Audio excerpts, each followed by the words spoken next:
Hi guys, this is GSM.com and I'm here with the unboxing of the Vernee Apollo Lite handset.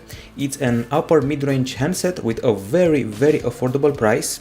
It debuted earlier this summer and here we go. This is the phone, the Vernee Apollo Lite. It's a pretty hefty device, it's more of a phablet than anything, and we can find it on gearbest.com right now at $189 as part of a flash sale. There will be a huge price reduction at the end of October and the start of November that will bring the price down to $99 for a very limited time, also on GearBest, so that's a very solid offer. So let's see what we got inside the box of this pretty massive phablet. Okay, so the box is pretty compact and holds the usual manual from Vernee. The device is called Vernee Apollo Lite, as I said before, and here we go. We have a huge charger here. It's not huge for no reason. It's able to juice up the phone pretty fast, basically from 0 to 54% in 30 minutes. Okay, now aside from this, we have a metal key here to prop open the slots, and here we have a cable. It's an USB cable, but it's no regular USB, it's USB Type-C.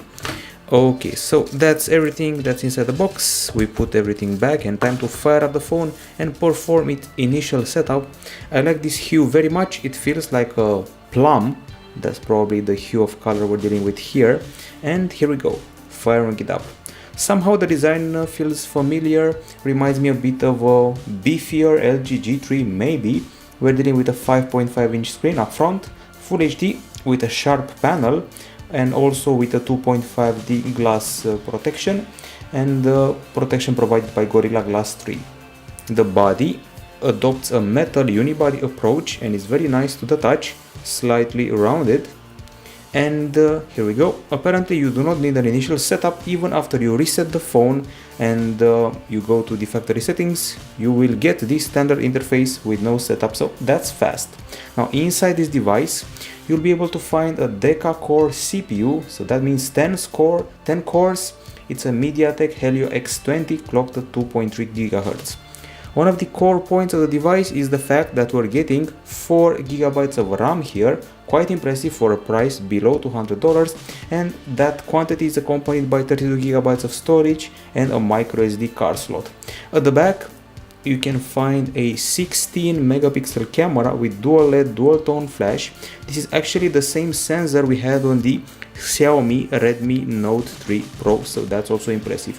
Below it we got the fingerprint scanner, and at the front for the selfies a 5 megapixel shooter. At the bottom we got an USB Type-C port. Here we have the speakers. This is a dual SIM dual standby phone with a battery that has a capacity of 3180 mAh. Sounds pretty impressive. Now let's see what OS we're running on. Okay, so this is Android 6.0 Marshmallow.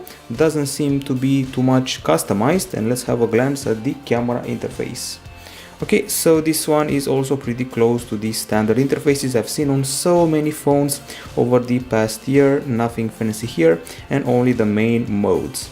Okay, so as I said before, it feels like a bulky phone. It measures 9.2 mm in thickness and weighs a hefty 175 grams, but the core of the experience remains the fact that you spend below $200 on a phone that has 4 GB of RAM and a pretty potent CPU and 32 GB of storage, and also the facade with this 2.5D panel is not bad at all, and the folks of Sharp are known for their quality screens, so that checks out. Of course, more will be revealed in the full review coming in a few days. This is from GSM.com. You can find the phone on GearBest, priced at $189 for now.